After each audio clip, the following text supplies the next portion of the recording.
ہماری آج کی گفتگو کا موضوع ہے رحمت اللہ واسعہ، اللہ کی رحمت بہت وسیع ہے۔ سوال یہ پیدا ہوتا ہے کہ رحمت کہتے کس کو ہے؟ رحمت ہے کیا چیز؟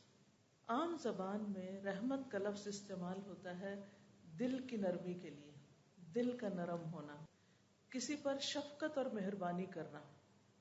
اللہ سبحانہ تعالیٰ کی رحمت کی جب بات ہوتی ہے تو اس کا معنی ہوتا ہے کہ اللہ تعالیٰ کی ایسی صفت جو بندوں کو فائدے اور ان کی بھلائی کی چیزیں پہنچانے کا تقاضا کرتی ہے، خواہ بندے کا دل اس کو پسند نہ بھی کرے اور خواہ وہ فائدے اس کو فائدے نظر نہ بھی آئے۔ اس کو آپ کس طرح سمجھ سکتے ہیں؟ ایک ماں اپنے بچے کے لیے بڑی مہربان ہوتی ہے، بہت رحیم اور شفیق ہوتی ہے۔ انسانی رشتوں میں سے سب سے زیادہ مہربانی کا، شفقت کا، محبت کا رشتہ ماں کا رشتہ ہوتا ہے، والدین کا رشتہ ہوتا ہے۔ لیکن کیا ماں ہر وقت اپنے بچے کی مرضی پہ چلتی؟ نہیں، کبھی وہ بچے کے ساتھ پیار کرتی ہے، کبھی وہ بچے کے ساتھ لاڈ کرتی ہے، لیکن کبھی بچے کے ساتھ سختی بھی کرتی، کبھی بچے کو اس کی پسند کی چیز دیتی ہے، کبھی بچے کو اس کی پسند کی چیز سے روک بھی دیتی ہے۔ اور یہ روکنا جو ہے یہ بھی اس کی شفقت اور مہربانی ہی ہوتا ہے، کیونکہ بچہ تو ناسمجھ ہے، اس کو تو نہیں پتا کہ اس کے لیے کیا چیز اچھی اور کیا اچھی نہیں۔ وہ تو یہی چاہتا ہے اپنی ناسمجھی میں کہ جو چیز اس کو اچھی لگتی ہے بس اسے وہ مل جائے۔ ہمارا حال بھی کچھ ایسا ہی ہے۔ ہم جب کہتے ہیں یا اللہ تو ہم پہ رحمت فرما، مہربانی کر، تو اصل میں ہم کیا کہہ رہے ہوتے ہیں کہ اللہ جو ہمیں پسند ہے نا، جو چیز ہم چاہتے ہیں، جس چیز کو ہمارا دل چاہتا ہے بس وہ ہو جائے۔ اب ایسا تو نہیں ہو سکتا، اور رحمت اس کا نام بھی نہیں۔ ہو سکتا ہے کہ ہمارے لیے اس کی شفقت اور اس کی مہربانی ہمارے نفس کے خلاف جانے میں ہو، اس سے ہمارے اندر زیادہ میچورٹی آ سکتی ہو، اس سے ہمارے اندر زیادہ خیر آ سکتی ہو، وہ ہمارے لیے زیادہ اچھی ہو۔ کبھی کبھی کڑوی دوا جو ہے وہ میٹھی گولی سے، بلکہ میٹھی گولی سے ہے ہی اچھی۔ یعنی جو شفا آپ کو کڑوی دوا سے حاصل ہوتی ہے یا دوا کھا کے حاصل ہوتی ہے، وہ چاکلیٹ کھا کے تو حاصل نہیں ہوتی، بلکہ میٹھی چیزیں تو الٹا انسان کے لیے نقصان دہ ہی ہوتی ہیں۔ تو اگر انسان کی زندگی میں ہر وقت آسانیاں ہی ہو جائیں، ہر وقت سہولتیں ہی ہو جائیں، ہر وقت مرضی کے مطابق ہی ہر کام ہوتا جائے، تو اس چیز سے انسان کا نفس بڑا موٹا ہو جاتا ہے، بعض اوقات اس کے اندر سرکشی آ جاتی، تکبر اور غرور آنے لگتا ہے، وہ اپنے آپ کو بڑی چیز سمجھنے لگتا ہے، وہ سمجھتا ہے کہ میں تو بہت اچھا ہوں، اسی لیے میرا سارا معاملہ بہت ہی اچھا ہے، میرے لیے ہر چیز بہت آسان ہے۔ تو اللہ سبحانہ و تعالی جب اپنے بندوں پر رحمت فرماتا ہے تو اس کی رحمت کے مختلف طرح کے مظاہر ہوتے ہیں، اور ویسے بھی رحمت کی دو قسمیں ہیں، ایک عام قسم ہے اور ایک خاص قسم ہے۔ رحمت عام جو ہے اللہ تعالیٰ کی، وہ مسلم، کافر، نیک، گناہگار، انسان، حیوان، نباتات سب کے لیے ہے۔ وہ خاص رحمت سب پر ہے، خواہ کوئی اس کا وفادار ہے یا نہیں ہے، وہ سب کے لیے مہربان ہے، وہ سب کو رزق دے رہا ہے، سب کو زندگی سے لطف اندوز ہونے کا موقع دے رہا ہے۔ اللہ سبحانہ وتعالیٰ کا ارشاد ہے رحمتی وسعت کل شیء، میری رحمت ہر چیز کو گھیرے ہوئے ہے۔ سورۃ غافر آیت 7 میں آتا ہے وسعت کل شیء رحمتا، تو نے اپنی رحمت اور علم سے ہر چیز کا احاطہ کر رکھا ہے، یعنی تیری رحمت ہر چیز کو گھیرے ہوئے ہے۔ دوسری قسم جو رحمت خاص ہے، وہ اللہ سبحانہ وتعالیٰ کی رحمت اس کے خاص بندوں جیسے انبیاء، رسل، اولیاء اور مومن بندوں کے ساتھ ہے، اور یہ خاص رحمت ہے۔ قرآن مجید سورۃ الاحزاب میں آتا ہے وَكَانَ بِالْمُؤْمِنِينَ رَحِيمًا، اور اللہ مومنوں پر بڑا مہربان ہے، بہت مہربان ہے، یعنی ایمان والوں پر وہ ہمیشہ ہی بڑا مہربان ہے۔ ایک اور جگہ پر آتا ہے سورۃ التوبہ میں اِنَّهُ بِهِمْ رَءُوفٌ رَحِيمٌ، کیونکہ اللہ مسلمانوں پر بڑا مہربان اور رحم کرنے والا ہے۔ لیکن آپ نے دیکھا ہوگا کہ انبیاء اور اولیاء اور مومنوں پر ہمیشہ اچھے حالات تو نہیں ہوتے، وہ تکلیفوں سے بھی گزرتے ہیں، ناپسندیدہ حالات سے بھی گزرتے ہیں، لیکن وہ آزمائشیں بھی ان پر ایک طرح سے اللہ کی رحمت ہی ہوتی ہے، کیونکہ ان کے ذریعے وہ ان کا حوصلہ بھی بلند کرتا ہے اور ان کے درجات بھی بلند کرتا ہے. بہت سی چیزیں انسان کو جو آسانی سے مل جاتی ہیں ان کی وہ قدر نہیں ہوتی، لیکن جس چیز کو انسان مشقت کے بعد حاصل کرتا ہے پھر اس کی قدر بھی اور طرح کی ہوتی ہے. بہرحال یہ یاد رہے کہ اللہ سبحانہ و تعالی کی رحمت ہر چیز کو گھیرے ہوئے ہے. وَرَحْمَتِي وَسِعَتْ كُلَّ شَيْءٍ. اسی طرح حاملین عرش فرشتے جو ہیں، جو عرش اٹھائے ہوئے ہیں، وہ اللہ سبحانہ و تعالی کی رحمت کے بارے میں کہتے ہیں الَّذِينَ يَحْمِلُونَ الْعَرْشَ وَمَنْ حَوْلَهُ يُسَبِّحُونَ بِحَمْدِ رَبِّهِمْ وَيُؤْمِنُونَ بِهِ وَيَسْتَغْفِرُونَ لِلَّذِينَ آمَنُوا رَبَّنَا وَسِعْتَ كُلَّ شَيْءٍ رَحْمَةً وَعِلْمًا فَاغْفِرْ لِلَّذِينَ تَابُوا وَاتَّبَعُوا سَبِيلَكَ وَقِهِمْ عَذَابَ الْجَحِيمِ. جو فرشتے عرش اٹھائے ہوئے ہیں اور جو اس کے ارد گرد ہے، یعنی کچھ تو عرش اٹھائے ہوئے ہیں اور کچھ عرش کے گرد گھیرا ڈالے ہوئے ہیں، وہ سب اپنے پروردگار کی حمد کے ساتھ اس کی تسبیح کرتے ہیں اور اس پر ایمان رکھتے ہیں، اور ایمان والوں کے لیے استغفار کرتے ہیں، بخشش کی دعائیں مانگتے ہیں. کیا کہتے ہیں؟ اے ہمارے رب، تو نے اپنی رحمت اور علم سے ہر چیز کا احاطہ کر رکھا ہے، لہٰذا جن لوگوں نے توبہ کی ہے اور تیری راہ کی پیروی کی ہے انہیں تو بخش دے اور دوزخ کے عذاب سے بچا لے. تو اس سے یہ پتہ چلتا ہے کہ فرشتے اللہ کی رحمت کا وسیلہ بنا کر ایمان والوں کے لیے استغفار کی اور رحمت کی دعائیں کرتے ہیں. اس سے ہمیں اندازہ ہوتا ہے کہ یہ ایمان جو ہے یہ بذات خود کتنی قیمتی چیز ہے. اللہ سبحانہ وتعالیٰ کی رحمت کے سلسلے میں ایک اور بات یاد رہے کہ اللہ سبحانہ وتعالیٰ نے رحمت کو اپنے لیے لازم کر رکھا ہے. سورۃ الانعام میں آتا ہے کتب ربکم علی نفسہ الرحمہ، تمہارے رب نے رحم کرنا اپنے اوپر لازم کر لیا ہے. اس لیے ہمارے دل میں کبھی یہ خیال نہیں جانا چاہیے کہ میرے ساتھ بڑا ظلم ہوا ہے، یا اللہ سبحانہ وتعالیٰ مجھ پر رحم نہیں کر رہا، یا میرے ساتھ زیادتی ہو گئی ہے، یعنی کسی بھی تکلیف، دکھ یا مصیبت کے وقت. نہیں، اللہ اپنے بندوں پر نہایت مہربان ہے. حدیث مبارکہ میں آتا ہے رسول اللہ صلی اللہ علیہ وسلم نے فرمایا جب اللہ تعالیٰ مخلوق کو پیدا کر چکا تو اپنی کتاب یعنی لوح محفوظ میں جو اس کے پاس عرش پر موجود ہے اس نے لکھا کہ میری رحمت میرے غضب پر غالب ہے. یعنی جہاں اللہ تعالیٰ مہربان ہے وہاں اللہ تعالیٰ غضبناک بھی ہوتے ہیں، غلط کام کرنے والوں سے ناراض بھی ہوتے ہیں، لیکن اس کی رحمت اس کے غضب پر بھاری ہے، اس کی رحمت اس کے غضب سے زیادہ ہے. ایک اور حدیث سے ہمیں پتہ چلتا ہے کہ اللہ کی رحمتیں 100 ہیں، یعنی اللہ کی رحمت 100 درجوں میں ہے. ان میں سے ایک جنات، انسانوں، چوپایوں، کیڑوں مکوڑوں کے لیے نازل کی ہے اس نے، جس کی وجہ سے وہ ایک دوسرے پر شفقت اور مہربانی کرتے ہیں، رحم کرتے ہیں. اسی وجہ سے وحشی جانور اپنے بچے پہ شفقت کرتا ہے. یعنی مثال کے طور پر شیر جو دوسرے جانوروں کا شکار کرتا ہے لیکن اپنے بچے کو نہیں کھاتا، تو یہ بھی اللہ تعالیٰ کی ڈالی ہوئی اس رحمت کا نتیجہ ہے. اور جو 99 حصے ہیں اس کی رحمت کے، وہ اللہ سبحانہ وتعالیٰ نے قیامت کے لیے مخصوص کر رکھے ہیں، جو اپنے بندوں پر خاص رحمت کرے گا، یعنی اپنے بندوں کو رحمت سے نوازے گا. دنیا میں بھی انسان کو اس رحمت کی ضرورت ہے، لیکن حقیقت یہ ہے کہ قیامت کے دن ہم سب کو اس کی بہت زیادہ ضرورت ہے.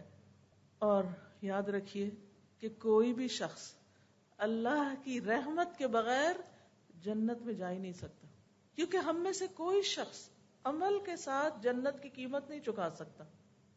کہ اگر ہم میں سے کوئی یہ سمجھے نا کہ میں نے تو اتنے اچھے کام کر لیے کہ اب تو جنت میرا حق بن گئی یا میں اس کی حقدار ہو گئی، تو یہ غلط فہمی ہے. ہم میں سے کوئی بھی جنت کا حقدار نہیں ہے، یہ اللہ کی رحمت ہے کہ وہ ہمیں اپنی رحمت سے اس میں داخل کرے. اور جنت کا ایک نام بھی رحمت رکھا ہے اللہ نے. اللہ تعالیٰ فرماتے ہیں انتی رحمتی، تو میری رحمت ہے، ارحم بکی من اشاء، تیرے ذریعے میں رحمت کروں گا جس پر میں چاہوں گا. تو اللہ تعالیٰ جس پر چاہتا ہے رحمت فرماتا ہے. لیکن یہ ہمیشہ یاد رہے کہ اللہ کی رحمت بہت وسیع ہے. رسول اللہ صلی اللہ علیہ وسلم نے فرمایا، اور یہ صحیح مسلم کی روایت ہے، اللہ نے آسمان اور زمین کی پیدائش کے دن، یعنی جس دن آسمان اور زمین بنے تھے، اس دن 100 رحمتوں کو پیدا کیا تھا. ہر رحمت آسمان اور زمین کے درمیانی خلا کے برابر ہے، اتنی زیادہ ہے.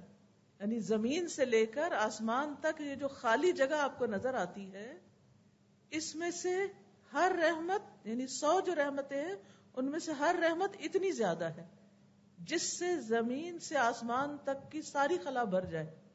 اس سے آپ اس کی رحمت کی وسعت کا اندازہ لگا سکتے ہیں. جب ہم کہتے ہیں نا رحمت اللہ واسعہ، جب آپ نے اس لیکچر کا ٹائٹل سنا ہوگا یا پڑھا ہوگا تو آپ سوچ رہے ہوں گے کہ اچھا اللہ کی رحمت وسیع ہے، کتنی وسیع، تو اس کا ہم اندازہ نہیں کر سکتے. لیکن اس کی وسعت کا اندازہ، یعنی ہماری عقل جو ہے وہ مادی چیزوں کو دیکھ کے بات زیادہ سمجھتی ہے، تو ہمیں سمجھانے کے لیے بتائے گے کہ اتنی زیادہ ہے جیسے زمین اور آسمان کے درمیان کی خلا کی جگہ ہے. اور اس میں سے ایک رحمت جو ہے ان 99 میں سے، جن میں سے ہر ایک اتنی دفعہ، نہیں اس کو 99 سے ملٹی پلائی مزید کر لیں، ان میں سے بس صرف ایک حصہ زمین پر اتارا گیا ہے، جس کی وجہ سے جانور، پرندے، چرندے، انسان، حیوان، یہ سارے آپس میں ایک دوسرے سے محبت کرتے ہیں. یہ جو ہمارے دلوں میں انسانوں کے ساتھ شفقت، محبت اور رحمت کے جذبات ہیں، یہ بھی دراصل ہمارے ذاتی نہیں ہیں، یہ بھی اللہ کی دین ہے. اللہ دلوں میں ڈالتا ہے تو ہم دوسروں کے ساتھ شفقت کا معاملہ کرتے ہیں. ورنہ آپ دیکھیں کہ ہمارے اندر ہمارے نفس کا شر بھی ہے، شیطان کے وسوسے بھی ہیں، اور انسان چھوٹی چھوٹی باتوں پر جلد غضبناک بھی ہو جاتا ہے، ناراض بھی ہو جاتا ہے. ان وسوسوں کی وجہ سے بدگمان بھی بہت جلدی ہوتا ہے. لیکن اللہ سبحانہ و تعالیٰ کی جو رحمت ہے، جس بندے پر ہو جائے پھر اس کے اندر نرمی بھی آ جاتی، اس کے اندر برداشت آ جاتی، اس کے اندر حسن ظن آ جاتا ہے، وہ دوسروں کا خیر خواہ ہو جاتا ہے، وہ دوسروں کے ساتھ شفقت اور محبت کا سلوک کرتا ہے. اور یہ سارا دراصل اس پر اللہ کا انعام ہوتا ہے کہ جس کی بنا پر وہ دوسروں میں یہ نرمی بانٹ رہا ہوتا ہے. یہ اللہ کی دین ہوتی ہے، یعنی اللہ کی رحمت ہوتی ہے اس پر. اور جن کے ساتھ وہ کر رہا ہوتا ہے ان پر بھی اصل میں اللہ ہی کی رحمت ہوتی ہے کہ ان کو اس رحمت میں سے ایک حصہ ملتا ہے، اس محبت میں سے ایک حصہ ملتا ہے. ورنہ کس کی مجال اور کس کی توفیق کہ کوئی کسی کے ساتھ رحمت اور مہربانی کا سلوک کرے اور یہ رحمتیں اور محبتیں بانٹتا پھرے. یہ انسانوں کے بس کی بات نہیں، یہ بھی سراسر اس کی محبت ہی کی وجہ سے ہے، اس کی رحمت کی وجہ سے ہے. لیکن یہ صرف کیا ہے؟ 1%، ایک حصہ. فیصد کا مطلب ہوتا ہے 1%، یعنی 100 رحمتوں میں سے 1%، جس کی وجہ سے یہ ہم سب ایک دوسرے کے ساتھ شفقت اور مہربانی کا سلوک کرتے ہیں. اور جیسے ایک اور حدیث میں آتا ہے کہ اسی سبب سے جانور اپنا کھر اپنے بچے سے اٹھا لیتا ہے، اس پر رحمت کرتے ہوئے اور اس بات سے ڈرتے ہوئے کہ اس کو کہیں کوئی نقصان نہ پہنچ جائے. تو وہ بھی دراصل اللہ سبحانہ و تعالیٰ کی ڈالی ہوئی رحمت ہوتی ہے اس جانور کے دل کے اندر، جس کی وجہ سے وہ اپنے بچے کے ساتھ نرمی کا سلوک کر رہا ہوتا ہے. پھر اسی طرح ایک اور حدیث کے الفاظ میں آتا ہے، یہاں تک کہ گھوڑا اپنے بچے پر پاؤں نہیں مارتا. ویسے تو کوئی اس کے قریب جائے نا تو گدھا یا گھوڑا یا دلتی مارتا ہے تو اس کے قریب نہیں آتا، لیکن وہ اپنے بچے کو نہیں مارتا. کیوں نہیں مارتا؟ کیونکہ اللہ نے اس کے بچے کے لیے اس کے اندر ایک شفقت اور رحمت رکھی ہے. یاد رکھیے کہ جو شخص اللہ کی رحمت کو جان لے اور اس کو پہچان لے، وہ کبھی بھی اللہ کی رحمت سے مایوس نہیں ہوتا، اس کے اندر پھر مایوسی نہیں آتی.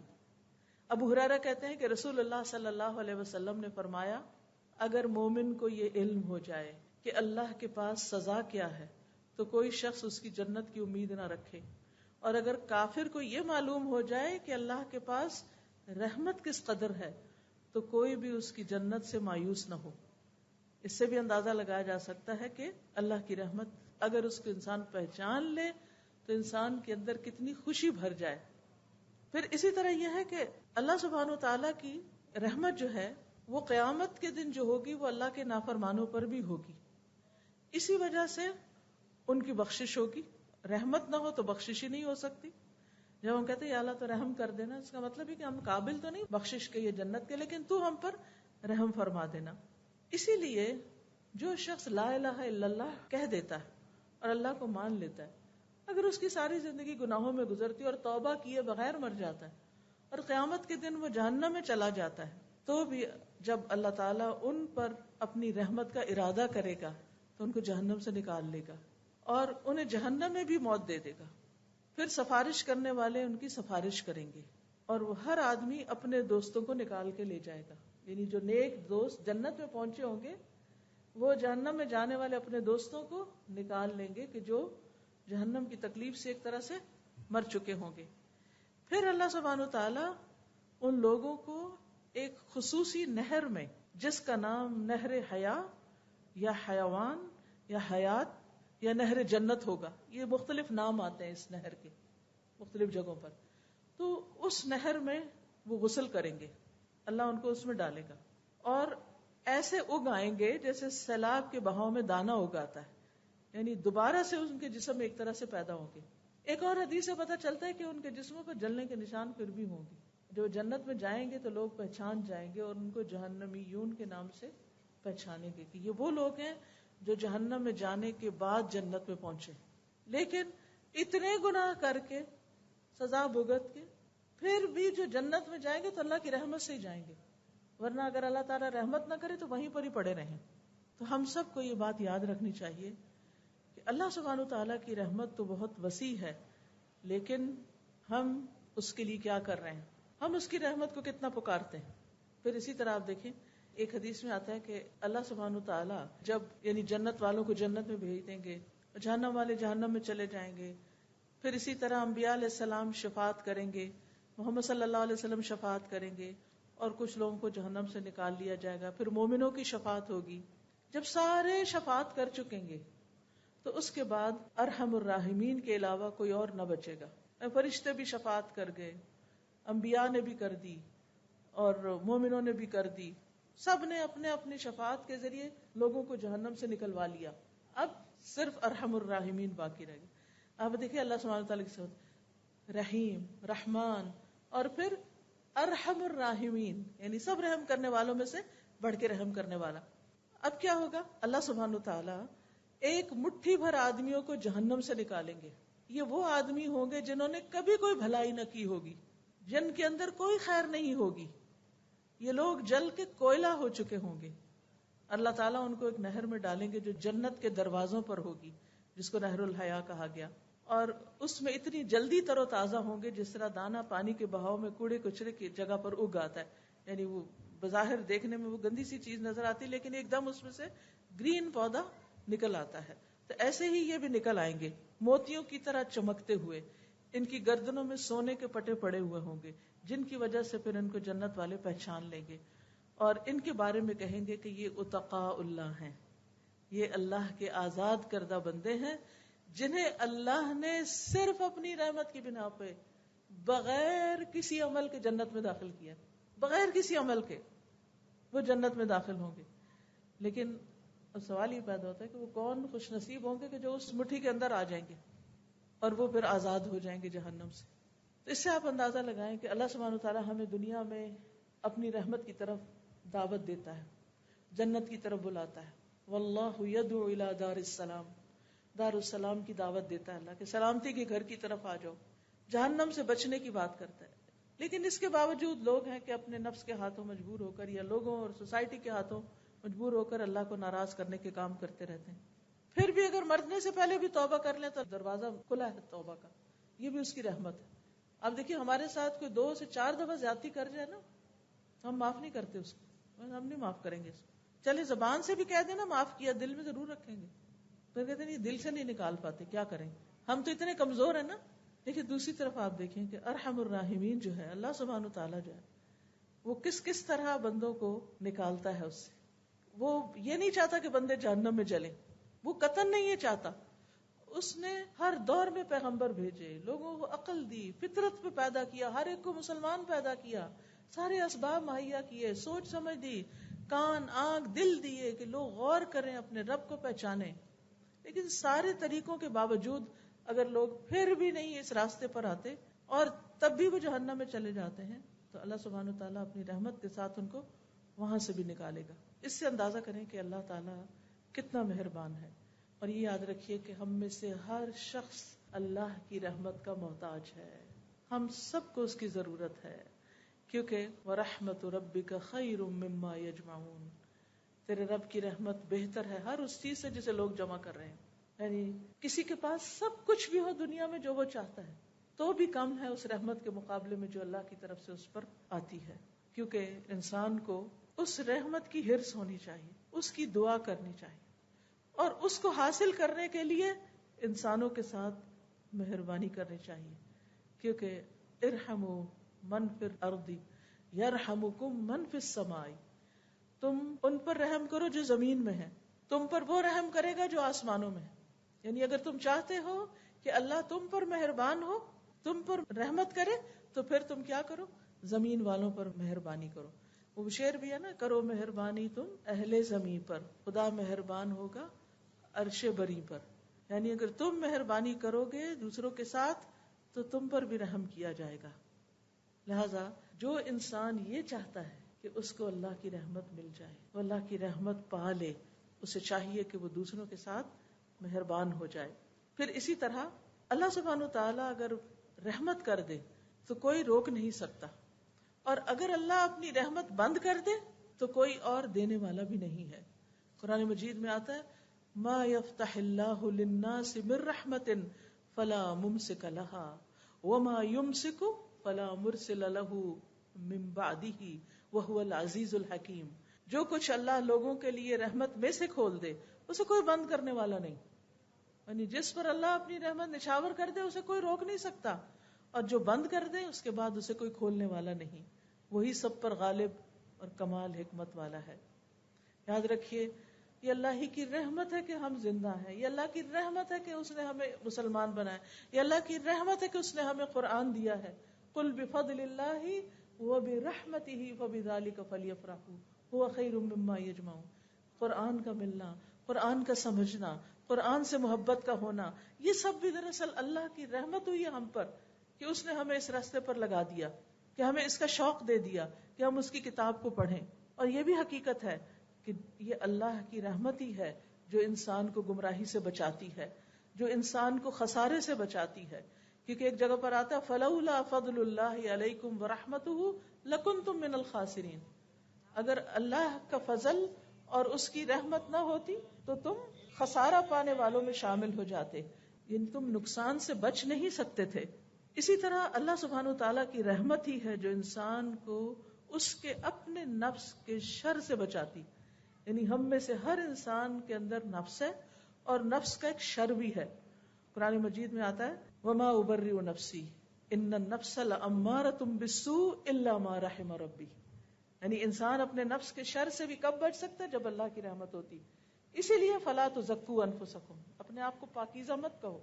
ہم یہ نہیں کہہ سکتے کہ ہمارے اندر بڑی خیر خوبی ہے، ہم بڑے نیک پاک ہیں یا ہمارا تزکیہ ہو چکا ہے. نہیں، یہ اللہ ہی کی رحمت ہوتی ہے کہ انسان صحیح راستے پہ چلتا ہے اور نفس کی شرارتوں سے بچ جاتا ہے. اللہ کی رحمت ہی انسان کو شیطان کی پیروی سے بچاتی، شیطان کے اتباع سے بچاتی. ولولا فضل اللہ علیکم ورحمتہ لاتبعتم الشیطان الا قلیلا. اگر اللہ کا فضل اور رحمت نہ ہوتی تو تم شیطان کی پیروی کرنے لگتے سوائے چاند دیکھ کے.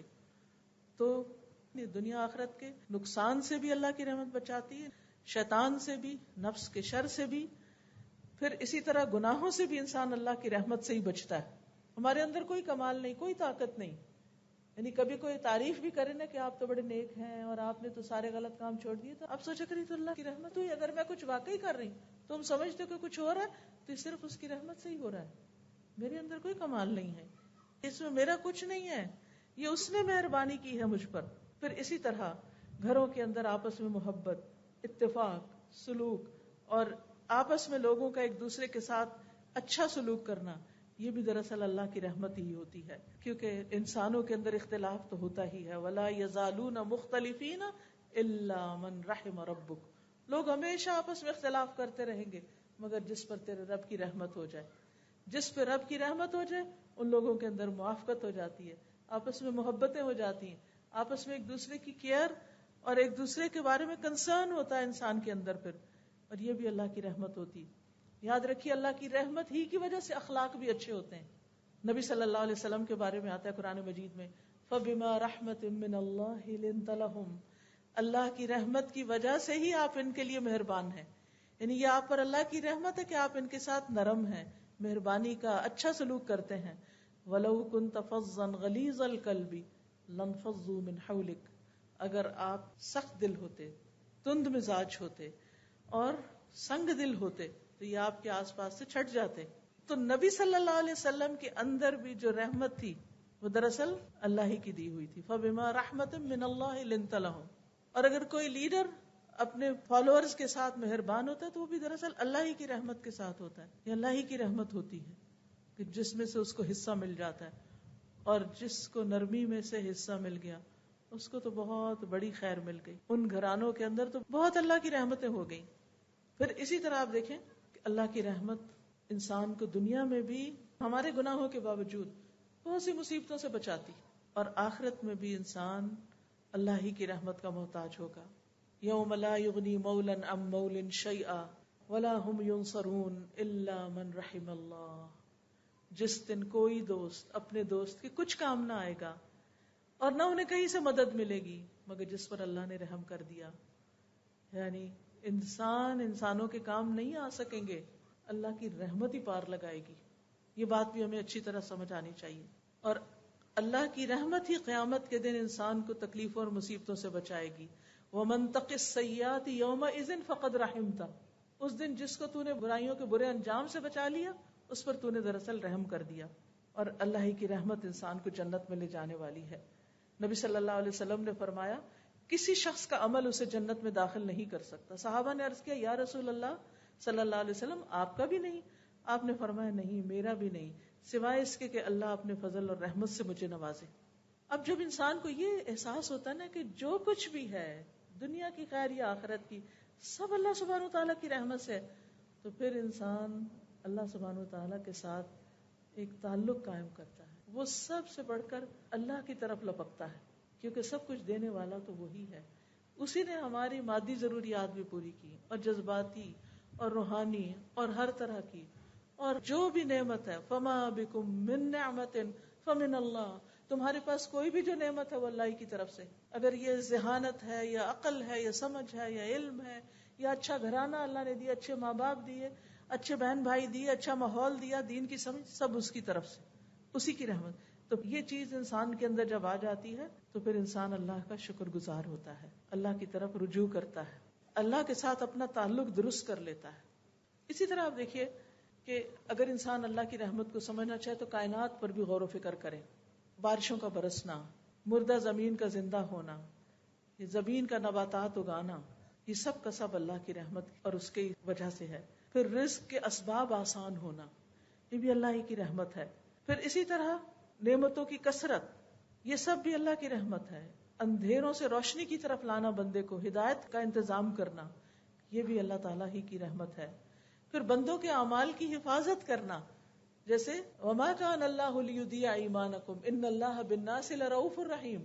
مسلمان جو قبلے کی تحویل سے پہلے فوت ہو گئے تو ان کو فکر ہوا کہ کہیں ان کی نمازیں نہ ضائع ہو جائیں، کیونکہ انہوں نے وہ قبلے کی طرف نہیں پڑھی تھی. کیونکہ قبلہ رخ ہونا یہ نماز کے فرائض میں سے ہے، یہ لازم ہے، اس کے بغیر نماز نہیں ہوتی. تو اب ان کو سب سے پہلے فکر یہ ہوئی کہ جو لوگ اس سے پہلے ہی فوت ہو گئے تھے، کعبہ کی طرف منہ کیے بغیر ہی جو دوسری طرف منہ کر کے نماز پڑھتے رہے، ان کا کیا ہوگا.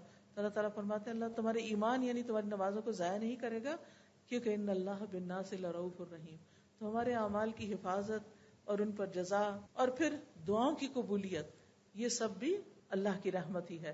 سورۃ مریم کے شروع میں اللہ تعالیٰ فرماتے ہیں ذکر رحمت ربک عبدہ زکریا. تیرے رب کی رحمت کا ذکر جو اس کے بندے زکریا پر ہوئی.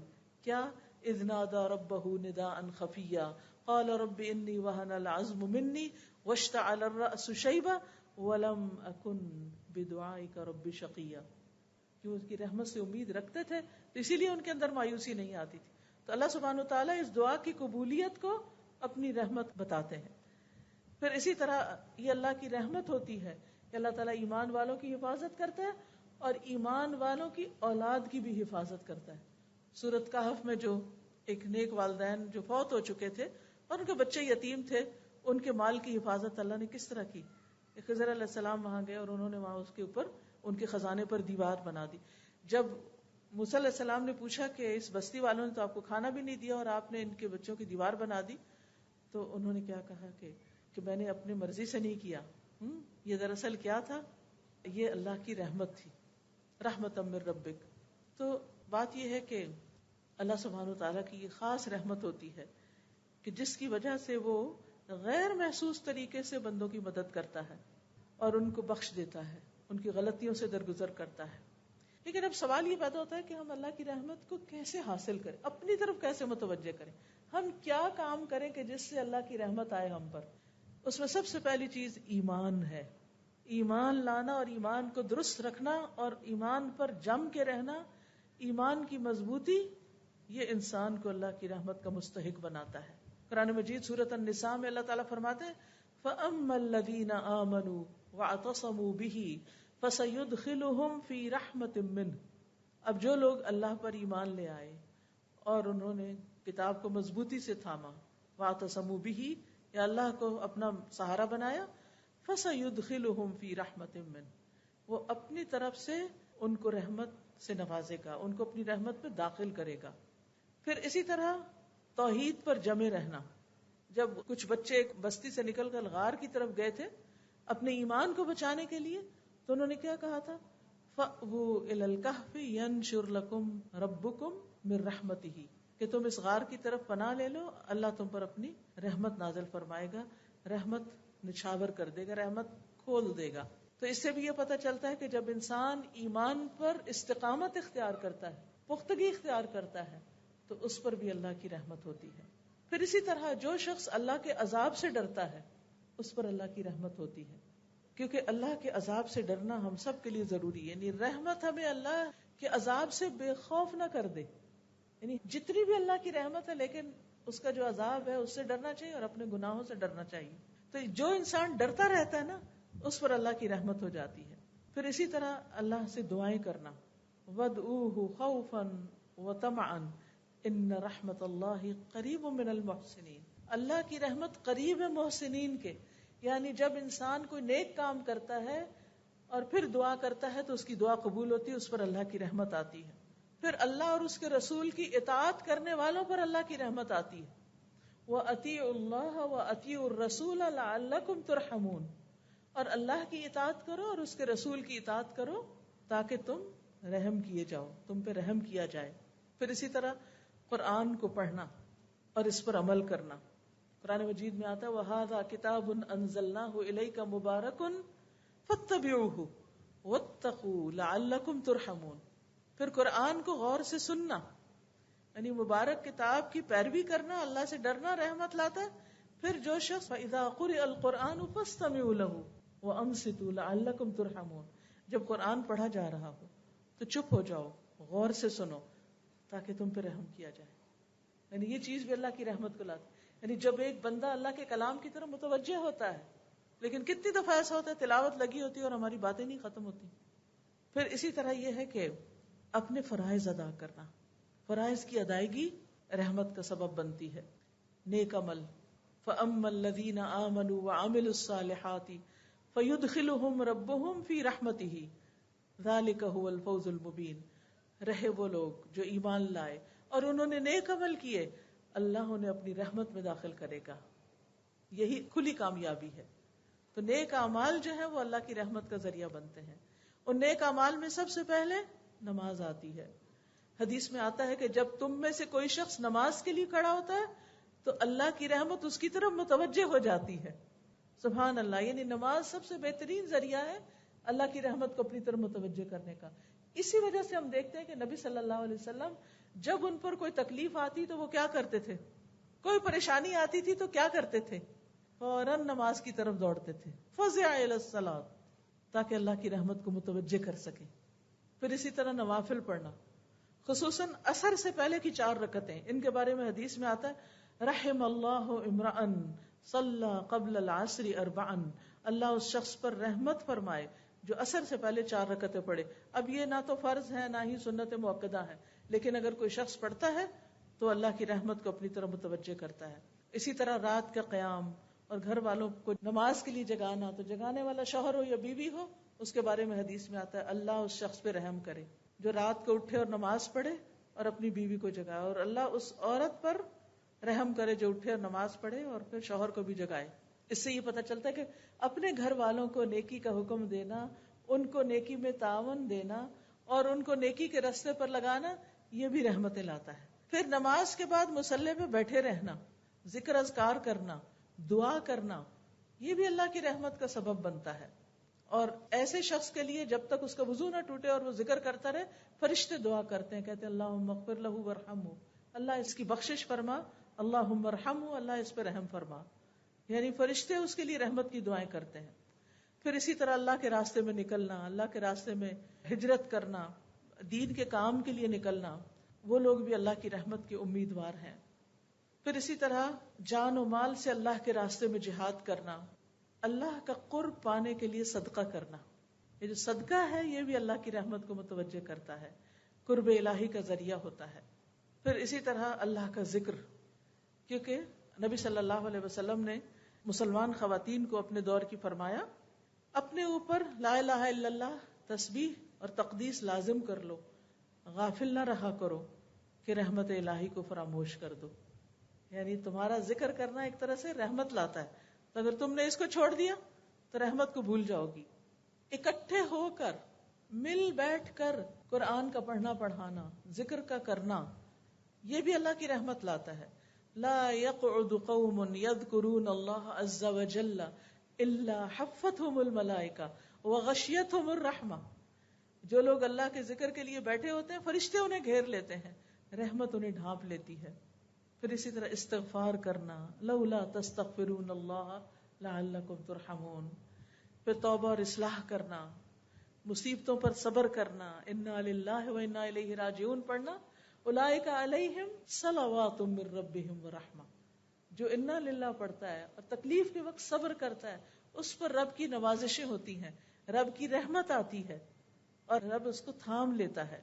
اس لیے کسی کی بھی قریبی عزیز پیارے کی وفات پر صبر جو ہے یہ اللہ کی رحمت کا سبب بنتا ہے، خصوصاً بچے کی وفات پر، کیونکہ ماں کا دل ہوتا ہے نا اس بچے کے اندر، جب بچہ فوت ہوتا ہے اور ماں صبر کرتی ہے اور الحمدللہ کہتی ہے تو اللہ تعالیٰ فرشتوں کو حکم دیتا ہے کہ اس کے لیے ایک گھر بناؤ جس کا نام کیا رکھو؟ بیت الحمد۔ اسی طرح دوسروں کو معاف کرنا، دوسروں کو معاف کرنے والوں پر بھی اللہ کی رحمت آتی ہے۔ پھر اسی طرح دوسروں پر رحم کرنا، حدیث میں آتا ہے انما یرحم اللہ من عبادہ الرحماء، اللہ تعالیٰ اپنے بندوں میں سے ان بندوں پہ رحم کرتے ہیں جو دوسرے بندوں کے ساتھ رحم کرتے ہیں، یعنی اگر ہم بندوں کے ساتھ مہربانی کریں گے تو اللہ تعالیٰ ہم پر مہربانی کرے گا۔ اسی طرح ایک حدیث میں آتا ہے رسول اللہ صلی اللہ علیہ وسلم نے فرمایا اس ذات کی قسم جس کے ہاتھ میں میری جان ہے، اللہ اپنی رحمت کا مستحق رحم دل بندے کو ہی بناتا ہے۔ تو صحابہ نے کہا ہم میں سے ہر کوئی رحم کرتا ہے، آپ نے فرمایا نہیں، یہ نہیں کہ اپنے دوست کے حق میں رحم دل بن جاؤ، بلکہ تمام لوگوں پہ رحم کرنا ہوگا۔ یہ بڑا اہم قاعدہ ہے، کیونکہ عموماً کیا ہوتا ہے کہ ہم اپنے رشتہ داروں، اپنے پیاروں، اپنے دوستوں کے لیے تو بڑے مہربان ہوتے ہیں، لیکن جس سے ہمارا کوئی تعلق واسطہ نہیں اس کے ساتھ ہم بعض اوقات بد اخلاقی بھی برت جاتے ہیں۔ ہم سوچتے ہیں یہ کون سا ہمیں کچھ جانتا ہے، اس کے ساتھ جو چاہیں ہم کریں۔ نہیں، جس کو جانتے ہیں اس کے ساتھ بھی اور جس کو نہیں جانتے اس کے ساتھ بھی۔ پھر پرندوں اور جانوروں پہ رحم کرنا۔ آپ کو معلوم ہوگا کہ ایک عورت نے ایک بلی کو باندھ کے مار دیا تھا اور کھانا بھی نہیں دیا، تو کیا ہوا اس کے ساتھ؟ صرف اس بلی کو مارنے کی وجہ سے اللہ سبحانہ وتعالیٰ نے اس کو جہنم میں پھینکا۔ تو جانوروں پر بھی رحم بڑا ضروری ہے۔ نبی صلی اللہ علیہ وسلم نے فرمایا جس نے رحم کیا اگرچہ چڑیا کو ذبح کرنے کا معاملہ ہو، چڑیا کیا کر سکتے ہو، تمہارے ہاتھوں میں پکڑی ہوئی ہے، جس نے رحم کیا اگرچہ چڑیا کو ذبح کرنے کا معاملہ ہو، اللہ قیامت کے دن اس پہ رحم فرمائے گا۔ پھر اسی طرح ایک شخص نے کہا اللہ کے رسول میں بکری ذبح کرتا ہوں اور اس کے ساتھ شفقت کرتا ہوں، یعنی اس کو پانی پلا کے، اس پہ ہاتھ پھیر کے، اس کو اچھی طرح لٹا کے، کیونکہ بعض ہوتے ہیں نا ڈانٹ ڈپٹ گالیاں دیتے دیتے وہ ذبح کر دیتے ہیں، جانوروں کے ساتھ سختی کرتے ہو نہیں۔ اس نے کہا کہ میں بکری ذبح کرتا ہوں اور اس کے ساتھ شفقت کرتا ہوں۔ تو آپ نے فرمایا اگر تو نے بکری کے ساتھ شفقت کی تو اللہ تعالیٰ تجھ پہ رحم فرمائے گا۔ کوئی نہیں ہمیں دیکھ رہا ہوتا، اللہ تو دیکھ رہا ہوتا ہے نا کہ ہم کس کے ساتھ کیا معاملہ کرتے ہیں۔ اسی طرح خرید و فروخت کے وقت رکشے ٹیکسی والے کے ساتھ معاملہ کرتے وقت، قرض کے لین دین کے وقت، قرض کا تقاضا کرتے وقت نبی صلی اللہ علیہ وسلم نے فرمایا اللہ ایسے شخص پر رحم کرے جو بیچتے وقت، خریدتے وقت اور تقاضا کرتے وقت نرمی سے کام لیتا ہے۔ پھر مسلمانوں کے درمیان صلح کرا دینا، آپس میں لوگوں کو جوڑنا، یہ بھی رحمت کا باعث بنتا ہے۔ امر بالمعروف اور نہی عن المنکر کرنا، اس سے بھی رحمت آتی ہے۔ قرآن مجید میں آتا ہے المؤمنون والمؤمنات بعضهم اولیاء بعض یأمرون بالمعروف وینہون عن المنکر ویقیمون الصلاة ویؤتون الزکاة ویطیعون اللہ ورسولہ اولئک سیرحمہم اللہ ان اللہ عزیز حکیم۔ مومن مرد اور مومن عورتیں ایک دوسرے کے مددگار ہیں جو بھلے کام کا حکم دیتے ہیں اور برے کام سے روکتے ہیں۔ وہ نماز قائم کرتے ہیں اور زکوٰۃ ادا کرتے ہیں اور اللہ اور اس کے رسول کا حکم مانتے ہیں۔ یہی لوگ ہیں جن پہ اللہ رحم فرمائے گا، یعنی ان کاموں سے بھی اللہ کی رحمت آتی۔ پھر اسی طرح جماعت سے جڑ کے رہنا، لوگوں کے ساتھ مل کے رہنا۔ حدیث میں آتا ہے والجماعت رحمت والفرقت عذاب، جماعت رحمت ہے، یعنی آپس میں مل جل کے رہنا، مل کے کام کرنا، ٹیم ورک کا ہونا رحمت ہے، اور افتراق عذاب ہے۔ پھر عیادت کرنا کسی بیمار کی، جب تک انسان مریض کے پاس بیٹھتا ہے اسے اللہ کی رحمت ڈھانپ لیتی ہے۔ اسی طرح رمضان کا مہینہ رحمتوں کا مہینہ ہے۔ رمضان میں کیا ہوتا ہے؟ فتحت ابواب الرحمہ، رحمت کے دروازے کھول دیے جاتے ہیں، جہنم کے دروازے بند کر دیے جاتے ہیں۔ پھر نبی صلی اللہ علیہ وسلم کی احادیث کو لوگوں تک پہنچانا، یہ رحمت کا باعث بنتا ہے۔ نبی صلی اللہ علیہ وسلم نے دعا کی رحم اللہ امرأ سمع مقالتی، اللہ اس شخص پہ رحم فرما دے جس نے میری بات سنی۔ ایک اور جگہ آتا ہے سمع منی حدیثا، جس نے مجھ سے حدیث سنی، فبلغہ کما سمع، تو جیسی سنی ویسے پہنچا دی۔ فرب مبلغ اوعى له من سامع، کیونکہ کچھ ایسے ہیں جن کو پہنچائی جاتی ہے وہ سننے والوں سے زیادہ سمجھدار ہوتے ہیں۔ یعنی کچھ لوگ تو وہ تھے جنہوں نے نبی صلی اللہ علیہ وسلم سے ڈائریکٹ سنی، لیکن انہوں نے سن کے آگے جن کو سنائی انہوں نے اس میں سے کئی فقہی مسائل نکال لیے، بہت اور طرح سمجھا، اس کو بہت غور و فکر کیا، اس میں اس کی حفاظت کی، ان حدیثوں کو یاد کیا، ان پہ محنت کی۔ تو اس علم کو آگے سے آگے نسلوں تک پہنچانا جو ہے یہ بھی اللہ کی رحمت کو دعوت دیتا ہے۔ لیکن کچھ کام ایسے ہیں جو اللہ کی رحمت سے محروم بھی کرتے ہیں انسان کو، ان سے بچنے کی ضرورت ہے۔ سب سے پہلے تو اللہ کا انکار، یعنی کفر، پھر دوسروں پہ رحم نہ کرنا۔ حدیث میں آتا ہے من لا يرحم الناس لا يرحمہ اللہ عز وجل، جو لوگوں کے ساتھ رحم نہیں کرتا اللہ بھی اس کے ساتھ رحم نہیں کرے گا۔ پھر اسی طرح آپ نے فرمایا رحمت سوائے بدبخت کے کسی سے نہیں چھینی جاتی، صرف بدبخت ہوتا ہے جو دوسروں پہ ظلم کرتا ہے۔ پھر اسی طرح بچوں کو پیار نہ کرنا، چھوٹوں سے شفقت نہ کرنا۔ پھر اسی طرح گھروں میں تصویریں اور کتے رکھنا، اس سے بھی رحمت نہیں آتی، رحمت کے فرشتے نہیں آتے اس میں۔ اور پھر آخر میں یہ کہ رحمت کے حصول کے لیے دعائیں بھی کرنی چاہیے۔ قرآن و سنت میں ہمیں کئی دعائیں ملتی ہیں جس سے ہم اللہ کی رحمت کو پکار سکتے ہیں۔ اور پھر رحمت کی دعا کرنے کے خاص مواقع بھی ہیں، جیسے نماز میں اس میں آتا ہے اللہم اغفر لی وارحمنی، جیسے دو سجدوں کے بیچ میں۔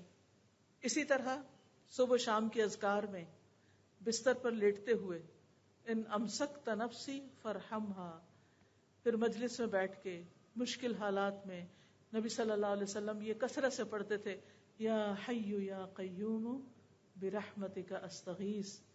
پھر پریشانی کے وقت اللہم رحمتک ارجو فلا تکلنی الی نفسی طرفۃ عین واصلح لی شأنی کلہ لا الہ الا انت۔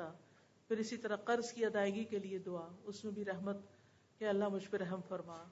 بارش کی دعا، پھر اسی طرح جب لوگوں کو دیکھیں کہ وہ سونا چاندی اکٹھا کر رہے ہیں تو اس وقت آپ اپنے لیے کیا دعا کریں کہ اللہ تو میرے لیے اپنی رحمت کو واجب کر دے۔ پھر اسی طرح دوسروں کو رحمت کی دعا دینی چاہیے کہ اللہ ان پہ رحمت کرے۔ سب سے پہلے کس کے لیے؟ والدین کے لیے، رب ارحمہما کما ربیانی صغیرا۔ اسی طرح جب سلام کریں تو السلام علیکم ورحمۃ اللہ کہیں، یعنی دوسروں کو رحمت کی دعا دیں۔ پھر چھینک مارنے پر کوئی چھینک مار کے الحمدللہ کہے تو اس کو جواب دیں یرحمک اللہ، اللہ تجھ پہ رحم فرمائے۔ پھر اسی طرح اگر کسی کے ہاں کھانا کھائیں تو میزبان کے لیے دعا کریں کہ اللہم اغفر لہم ورحمہم وبارک لہم فیما رزقتہم، کہ اللہ ان کو بخش دے، ان پہ رحم فرما، اور جو رزق تو نے انہیں دیا ہے اس میں ان کے لیے برکت پیدا کر دے۔ اسی طرح کسی سے کوئی فائدہ ہمیں پہنچے اس کو بھی دعا دیں کہ اللہ سبحانہ وتعالیٰ فلاں پہ رحم کرے، اس نے میرے ساتھ یہ بھلائی کی۔ کسی کو یاد کرتے ہوئے نبی صلی اللہ علیہ وسلم ام اسماعیل کا ذکر کرتے ہوئے فرماتے ہیں یرحم اللہ ام اسماعیل، اللہ ام اسماعیل پر رحم فرمائے۔ کسی کو نیک کام کرتے ہوئے دیکھیں تو اس کو رحمت کی دعا دیں۔ پھر اسی طرح کسی کی بات صحیح کرنی ہو، کسی کی غلطی ٹھیک کرنی ہو تو اس وقت بھی آپ یا اللہ تم پہ رحم کرے، یا اللہ فلاں پہ رحم کرے، اور پھر اس کے بعد اس کا ذکر کریں۔ اسی طرح کبھی آپ کسی کا تعارف لینا چاہیں تو اس وقت بھی آپ یہ دعا کر سکتے ہیں کہ اللہ تعالیٰ آپ پہ رحمت فرمائے، آپ کا کیا نام ہے، یا جو بھی اس کا تعارف یا چیز معلوم کرنی ہے آپ نے۔ قبرستان کی زیارت کرتے وقت، میت کے لیے دعا کرتے وقت، یہ تمام مواقع ایسے ہیں جس میں انسان دوسروں کو رحمت کی دعا دیتا ہے، لیکن اپنے لیے جو دعائیں ہیں اب ہم سب اپنے لیے مانگتے ہیں۔ سبحان اللہ والحمد للہ ولا الہ الا اللہ واللہ اکبر ولا حول ولا قوة الا باللہ العلی العظیم۔ اللہم صل علی محمد وعلی آل محمد کما صلیت علی ابراہیم وعلی آل ابراہیم انک حمید مجید۔ اللہم بارک علی محمد وعلی آل محمد کما بارکت علی ابراہیم وعلی آل ابراہیم انک حمید مجید۔ رب اغفر وارحم وانت خیر الراحمین۔ اے میرے رب تو مجھے بخش دے اور مجھ پہ رحم فرما، اور تو ہی سب رحم کرنے والوں سے اچھا رحم کرنے والا ہے۔ ربنا آمنا فاغفر لنا وارحمنا وانت خیر الراحمین۔ انی مسنی الضر وانت ارحم الراحمین۔ انت ولینا فاغفر لنا وارحمنا وانت خیر الغافرین۔ ربنا ظلمنا انفسنا وان لم تغفر لنا وترحمنا لنکونن من الخاسرین۔ واعف عنا واغفر لنا وارحمنا وارحمنا وارحمنا انت مولانا فانصرنا علی القوم الکافرین۔ ربنا لا تزغ قلوبنا بعد إذ هديتنا وهب لنا من لدنك رحمة إنك أنت الوهاب۔ على الله توكلنا ربنا لا تجعلنا فتنة للقوم الظالمين ونجنا برحمتك من القوم الكافرين۔ رب أوزعني أن أشكر نعمتك التي أنعمت علي وعلى والدي وأن أعمل صالحا ترضاه وأدخلني برحمتك في عبادك الصالحين وأدخلنا برحمتك في عبادك الصالحين۔ اللهم إنا نسألك من فضلك ورحمتك فإنه لا يملكها إلا أنت۔ رب ارحمهما كما ربياني صغيرا۔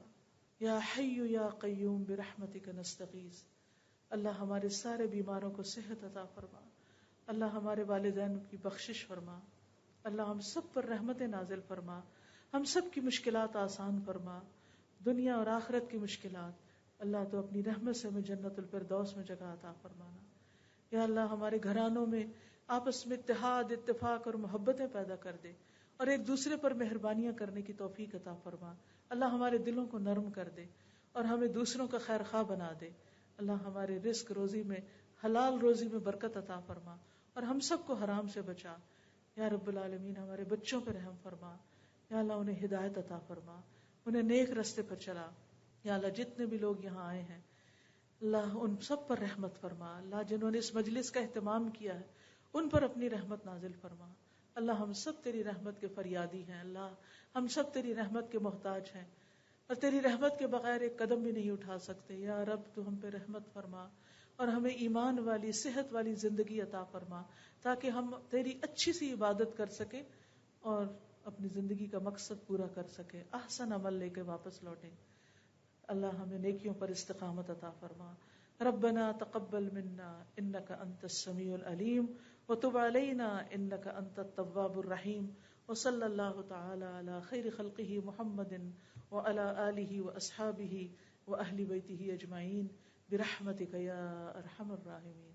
الہی آمین۔ سبحانك اللهم وبحمدك اشهد ان لا اله الا انت استغفرك واتوب اليك۔ السلام علیکم ورحمۃ اللہ وبرکاتہ.